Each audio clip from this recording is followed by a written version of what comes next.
Hello people, me again.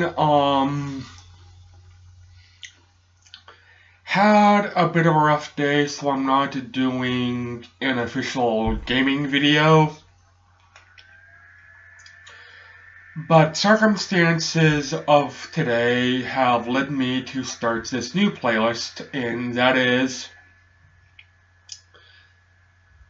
kind of my historical point of the history of gaming. Now, this is probably the best way to describe this. 10% fact, 90% my own thoughts. So, take these videos with a grain of salt. My first real introduction to video games was the Nintendo Game Boy. I remember, ironically, at a funeral, at least I think it was a funeral, seeing a person playing Super Mario Land on a Game Boy, and I wanted one. I asked my parents for one. They, for some reason, bought me one. And now I had Super Mario Land. Fun fact about my life. If it was not for Game Boy, I probably would have failed school and be illiterate. During my childhood developmental process where children naturally develop speech, I was deaf. And my parents didn't know, so when I entered grade 1, at approximately 5 years old, I had the vocabulary of someone who is 3 or 4. I actually failed my first year of school in grade 1. Mainly because I just didn't have the mental capacity to be in grade 1, and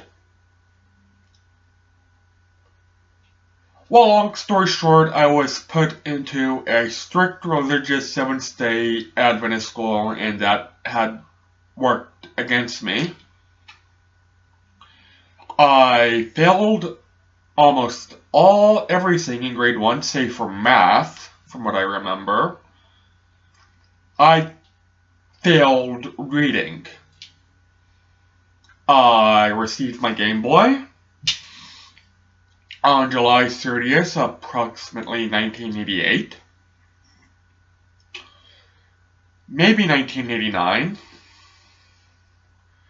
And I ignored Tetris, went directly to Super Mario 3D, not Super Mario, Super Mario Land. I still have speech problems to this day, as you've probably noticed. And I remember seeing the instruction manual, and I wanted to know what was in it. I go to my father, "Can you read this for me?" My father goes, "No, son, you're going to have to read it yourself." If it was not for that, I probably wouldn't even be a writer, let alone an avid reader. That's what started me, that's what got me hooked to reading. The instruction manual on Super Mario Land on a fucking Game Boy. I did grow up in the 8-bit era, but despite wanting a Nintendo, I never received one. Saying that, I was probably too distracted by the Game Boy to begin with. My first home console I received approximately 1993, and it was the Sega Genesis. I originally wanted a Super Nintendo. Christmas of 1993, Sears had a contest going where if you drew a Christmas photo and it got displayed on television through these multiple Christmas specials, you win a Super Nintendo. I can't draw worth shit. I don't even know why I fooled myself into thinking I'd win this contest, but I tried. I drew a photo, colored it,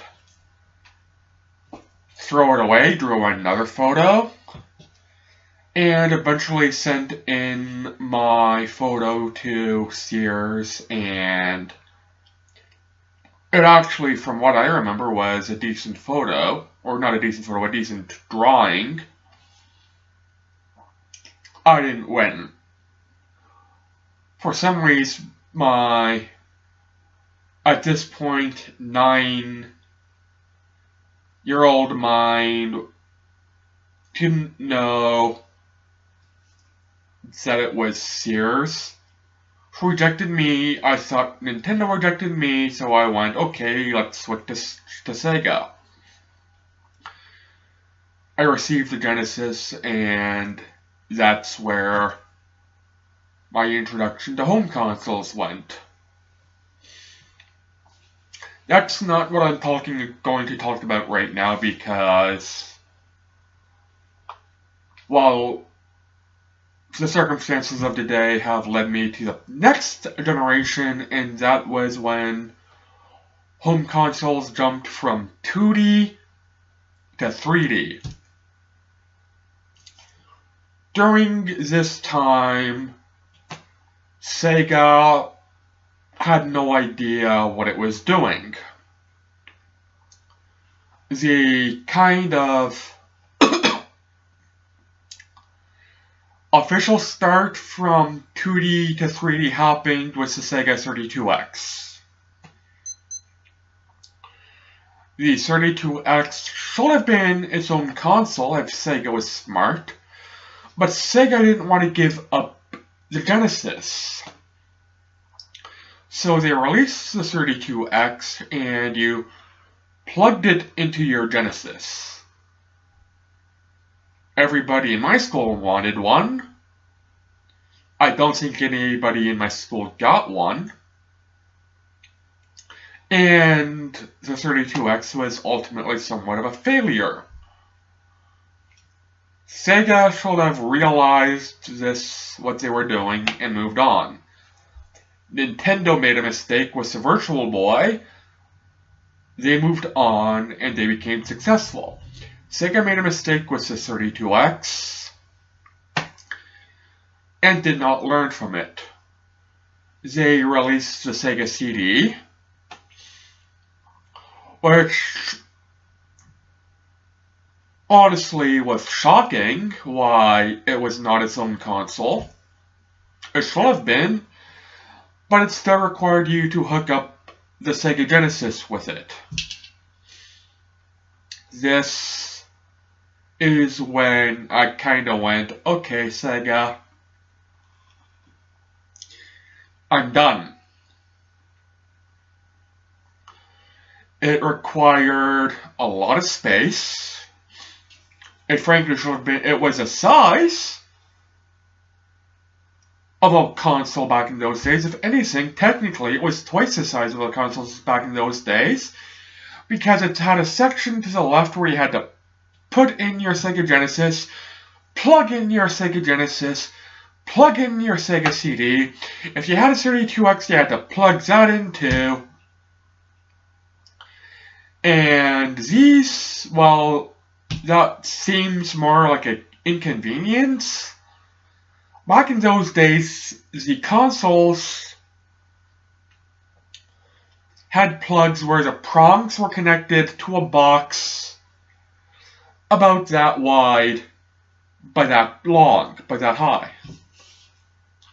So it wasn't as easy as plugging it into your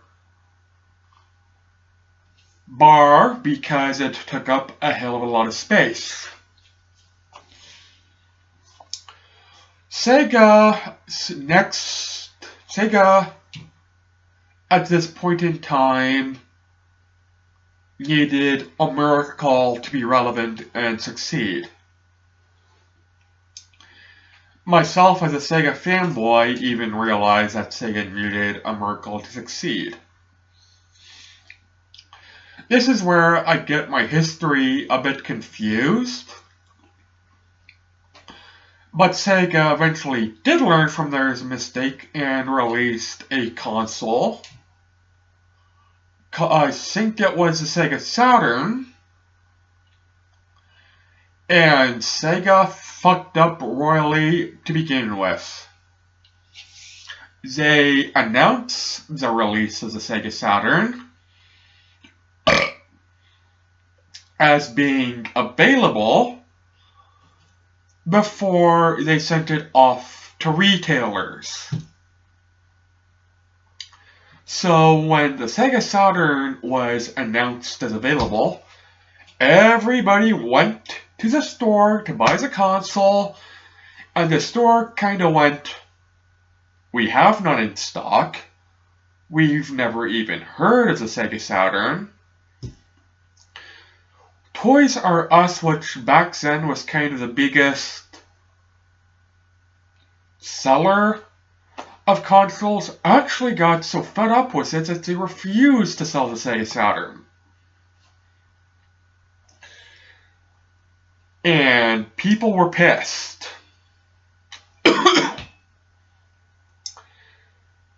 Also, this is, I think, during the time when the PlayStation and Nintendo 64 were already out on the market. I don't know if that's true, but I think it is. So people who eventually did go down to buy a Sega Saturn kind of went, okay, I'll buy an N64 or PlayStation if Sega is going to fuck up this badly.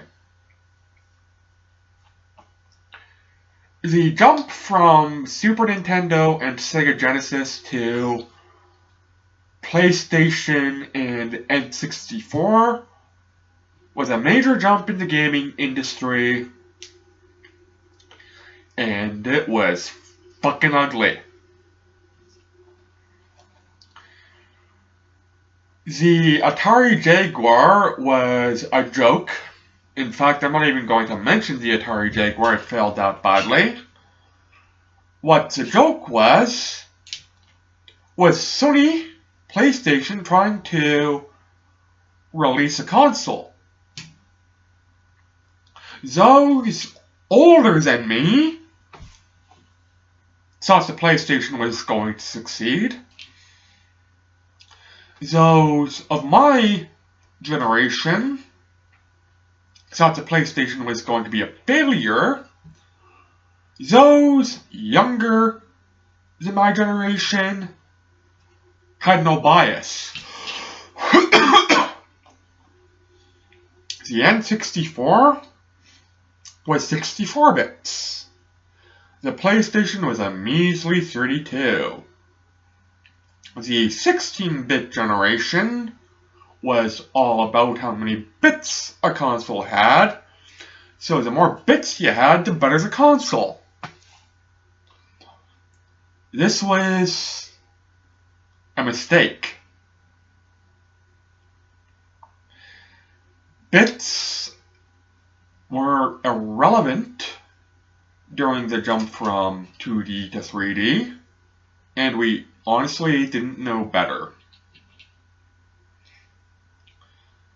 I received the N64 launch year for Christmas because it had what I wanted. It had Star Wars Shadows of the Empire. I wanted the Star Wars game. It had 64 bits. Bits mattered to me, or so I thought.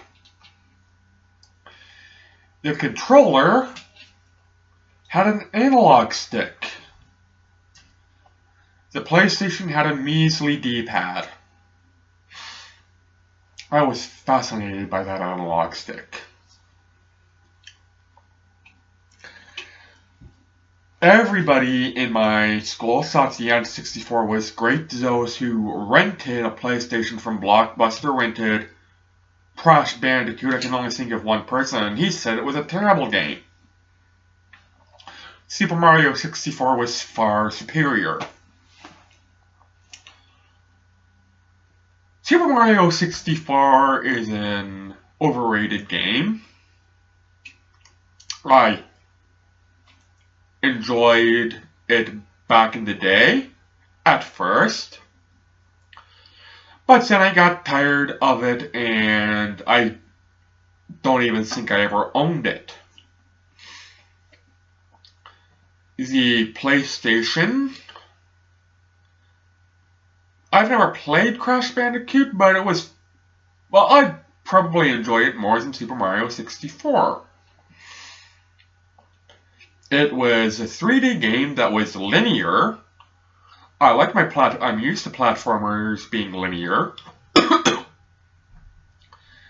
And Super Mario 64 had you collect a whole bunch of stars to progress to the next level.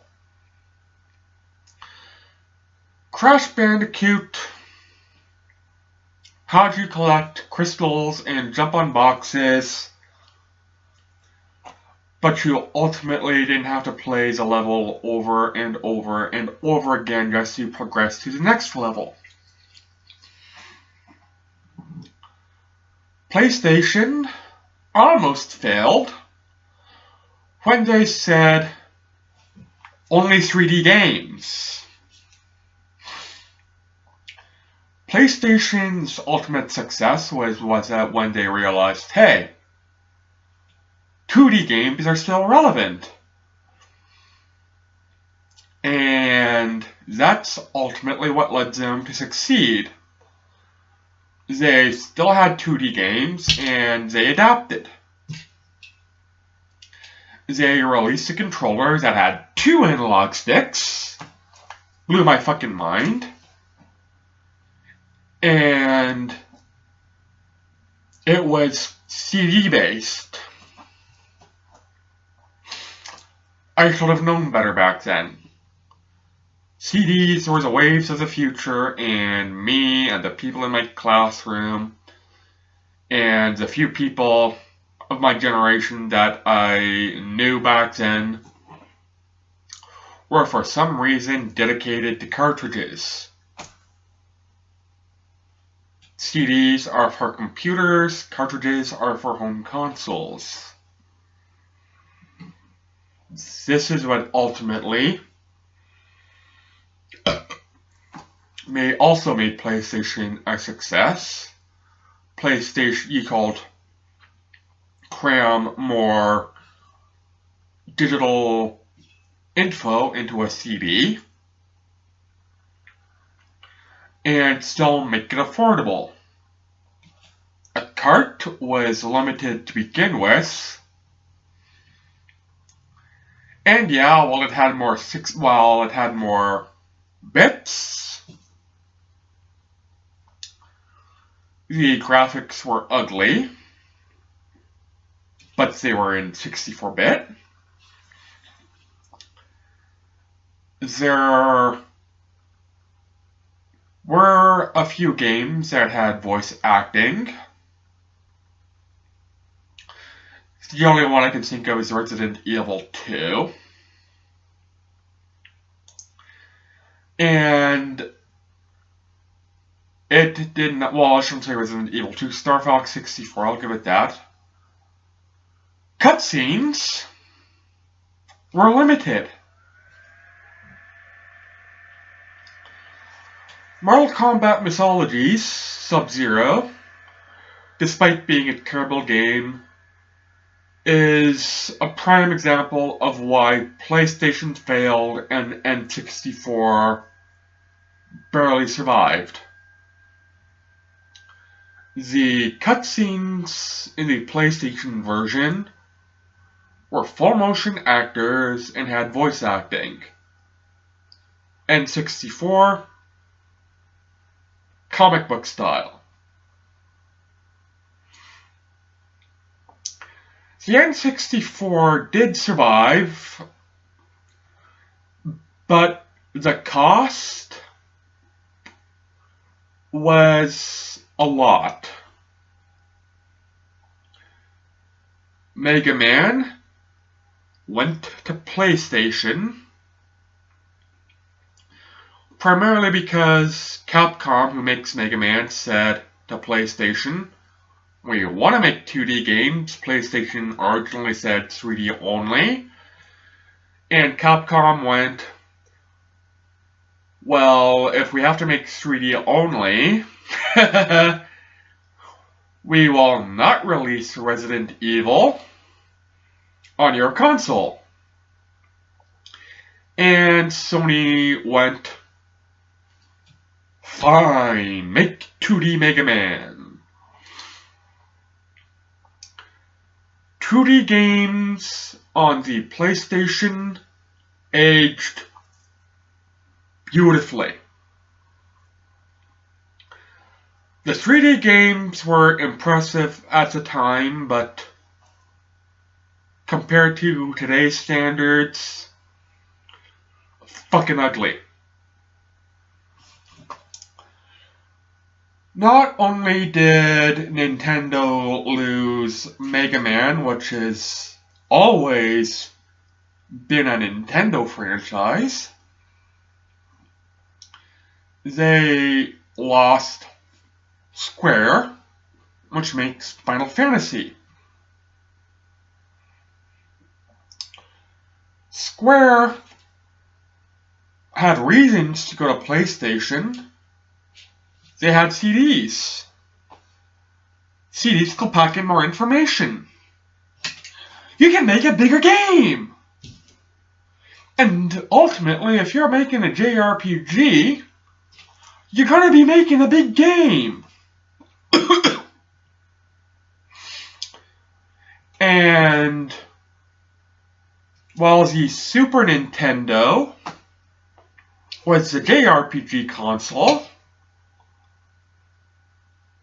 when the N64 was released, everybody who bothered making a JRPG or an RPG in general went to PlayStation because, well, if you wanted to make a JRPG for the N64 using carts, you were extremely limited in how big the game could be, which is a major handicap. And CDs are cheap to manufacture. You can make a 2, 3, 4 CD game for the PlayStation and not have it cost $200. If you wanted to make a 2, 3, 4 JRPG kart game on the N64,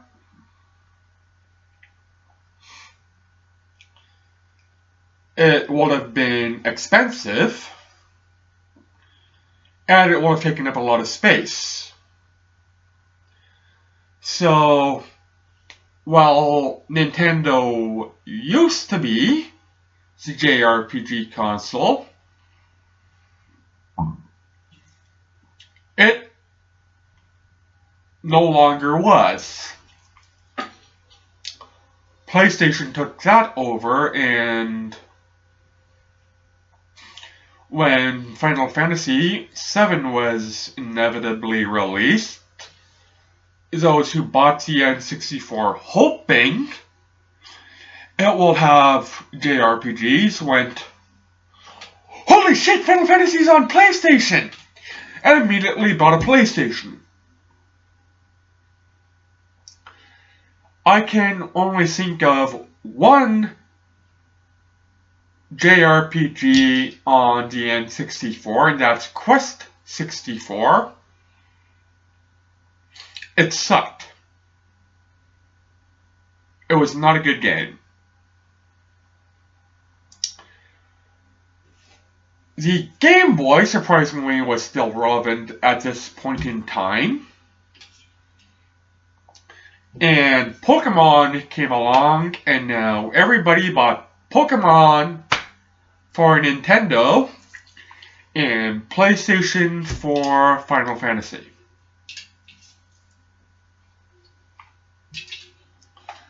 Nintendo obviously survived the jump from 2D to 3D, but it came at a heavy cost.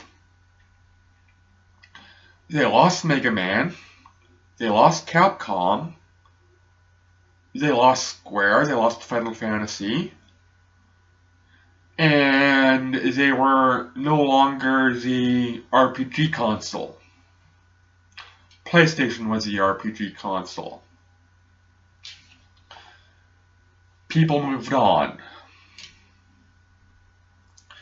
Now, eventually, the GameCube, the PlayStation 2, and the Xbox and the Dreamcast were released. And this is when carts ultimately became a thing of the past. And we have a new frontrunner, Microsoft. Microsoft came relatively late during that generation, but it came. Despite its shortcomings, it was a success. PlayStation succeeded wonderfully, but the reason PlayStation was even a success during that generation was quantity, not quality. The PlayStation 2 was actually, I believe, the weakest console as far as specs go in that day, during that generation. Despite that, it had a wonderful library of games. And PlayStation became not just a gaming console, but a DVD player. So people who didn't even play games, their children played games, bought a PlayStation because it meant they could watch DVDs on a gaming console without having to buy a separate DVD player. GameCube and Xbox were kind of competing for who had the most powerful system as far as specs go. And this is where things get confusing. I think GameCube was actually more powerful than Xbox as far as hardware goes. But as far as software goes, for some reason that just I don't understand, Nintendo decided to use compact discs that were smaller than the average CD. Well, naturally, if you make a disc smaller, you're not going to be able to cram as much information on it. So as far as hardware goes, I believe it to be the most powerful system at that time, but as far as raw software goes, it was extremely limiting. PlayStation 2 was the weakest system, but at least its games were full CDs.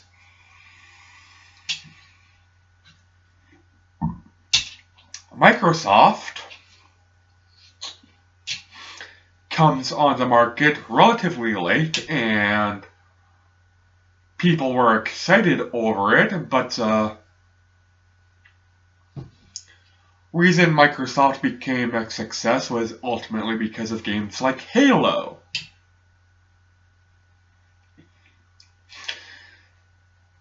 Microsoft was smart. They knew that gamers were of the 8, 16, and 32, 64-bit generation are now in high school. And yeah, Mario and Sonic is fun, but they're meant for kids now. They ultimately aren't meant for kids, but that was the attitude back then. We wanted mature shooters. We wanted mature games, and Microsoft comes on with this absolutely fucking huge console. You look at this thing and compare it to the PlayStation, it looks fucking heavy. And they release mature games. Well, everybody went nuts. PlayStation survived, obviously, because PlayStation came first and had the DVD player. PlayStation had an abundant library of games, both good and bad. But they did have a lot of games. Nintendo had the hardware, but lacked in the software. And Microsoft just knew what they were doing.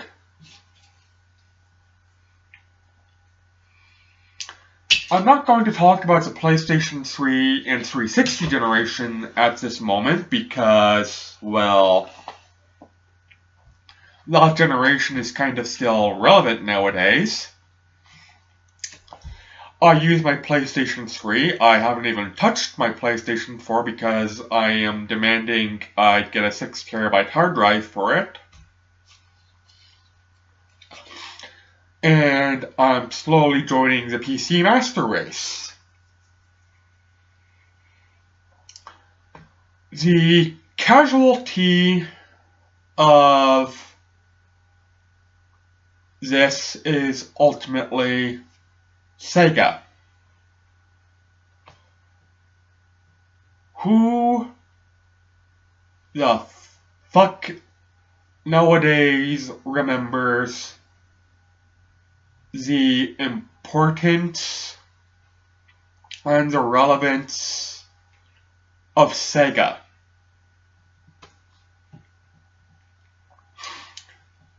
People of my generation have essentially forgotten. I'm one of the few who still remember the glory days of Sega. And people of the younger generation, they know who Sonic is, but they don't know who Rice Star is. They don't know Streets of Rage. They haven't a clue what blast processing is. Random fact, blast processing is irrelevant. It was just a term used by Sega to say, yeah, while the Super Nintendo is superior in all other aspects as far as hardware goes, technically we have a faster processor. So we're going to market that, call it blast processing, and yeah.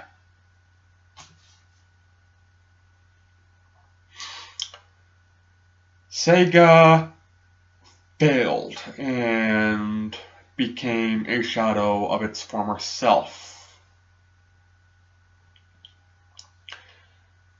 Sega nowadays is overall looked upon by people of my generation and even people of a younger generation as a joke. I didn't grow up with 3D Sega, save for Sonic 3D Blast on the Genesis. I can't be bothered to play Sonic Adventures or any of the Saturn and Dreamcast Sonic games because I just ultimately don't like 3D platformers. Saying that, what I've seen of 3D platformers from that era,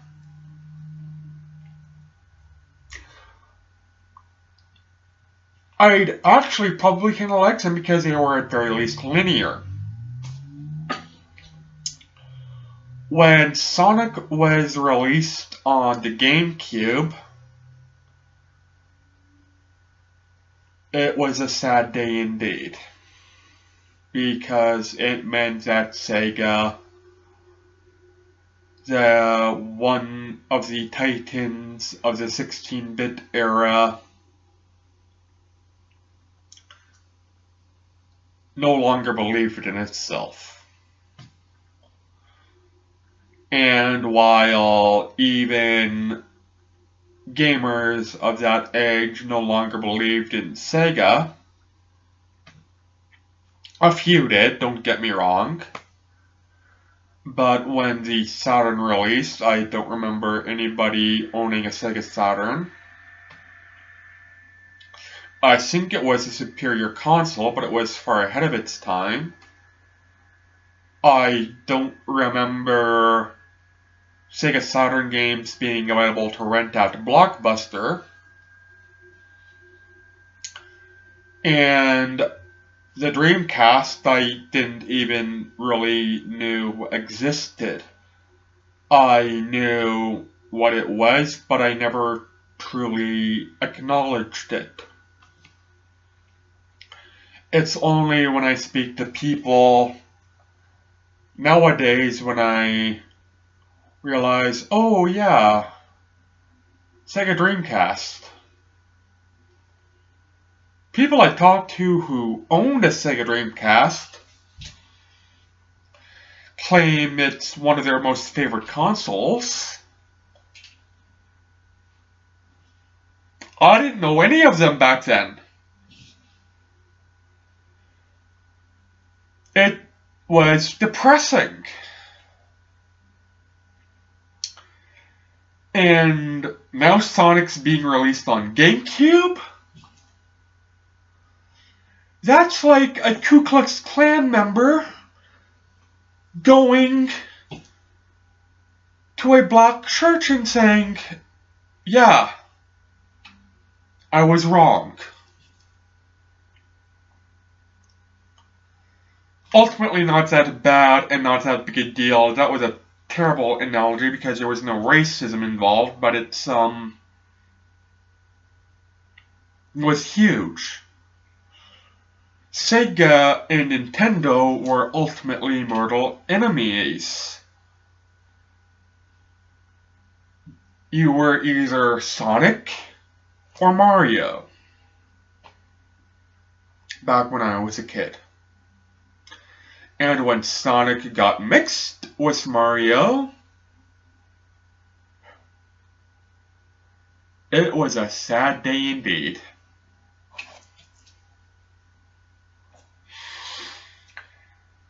It was the beginning of Sega fanboys like me, even though I only owned a Sega Genesis. But it's when we inevitably realized that Sega, once a king, is now a beggar.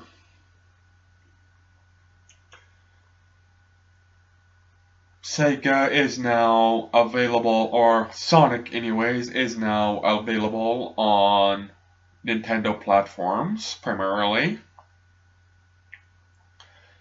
I'm aware of Sonic games being available for PlayStation. Sonic 06 was a failure. There are times I wonder if it was even meant to be a success. I think some corporation bought out Sega, and I've heard rumors the reason this corporation bought out Sega wasn't for Sega to succeed, but it was a tax-exempt status.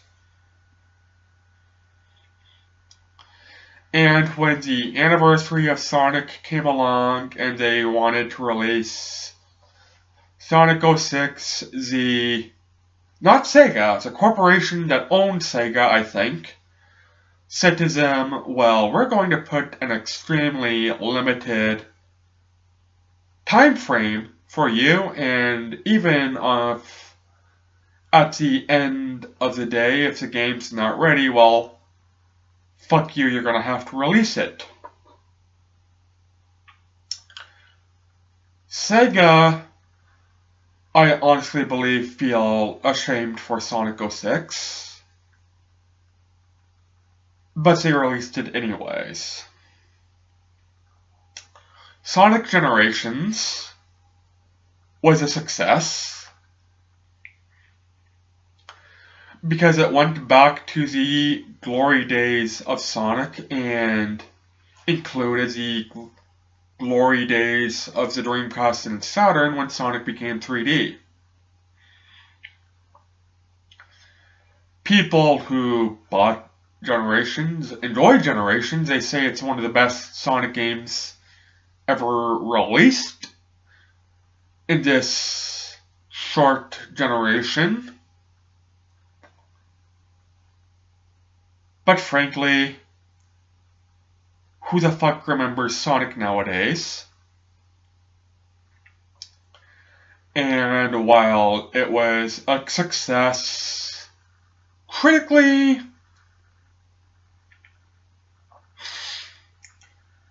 even those who bought it and enjoy it don't realize the hype that it is.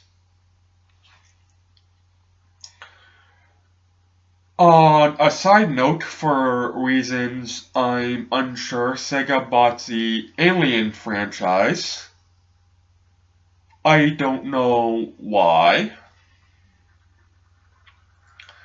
I don't know what games they released in the Alien franchise other than Colonial Marines in Isolation.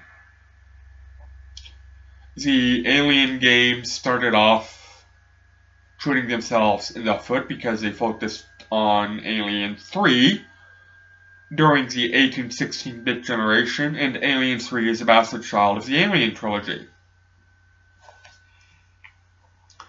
I remember an Alien game for the PlayStation that was okay. It was a first-person shooter, but it was a rental at best. I beat it in a weekend and thought nothing of it. Sega failed at Colonial Marines when they frankly should have succeeded because that's the game every Alien aficionado wanted.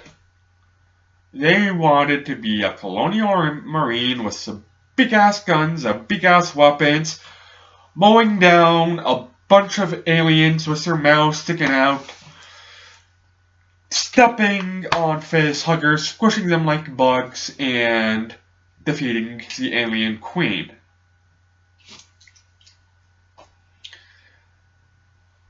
I've played Colonial Marines.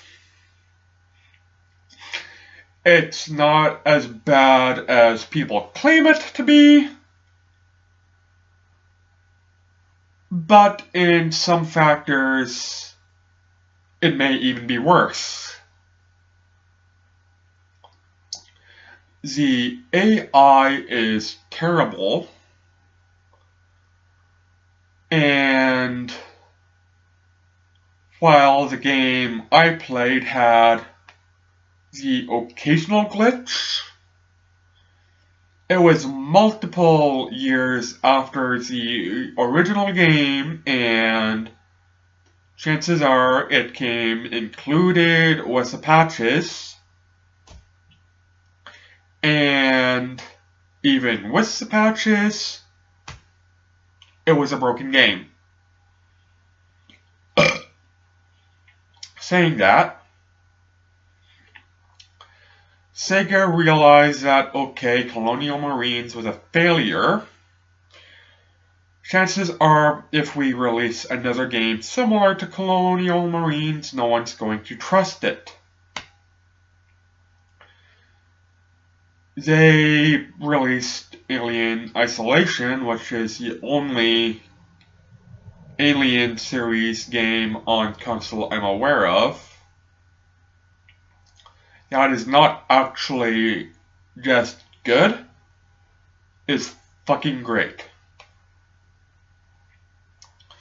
It harkens back to the first movie, which back in the 18-16-bit days was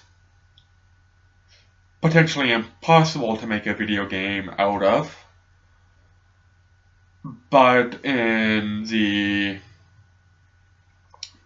possibly 32-64-bit generation, it could have been done.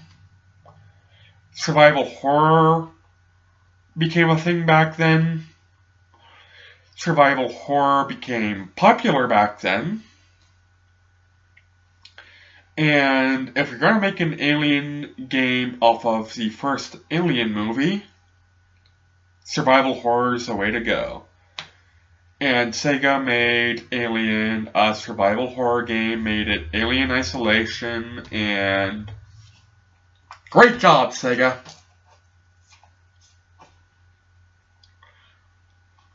Still think you're a shadow of your former self, but hey, when you succeed, you hit it out of the ballpark.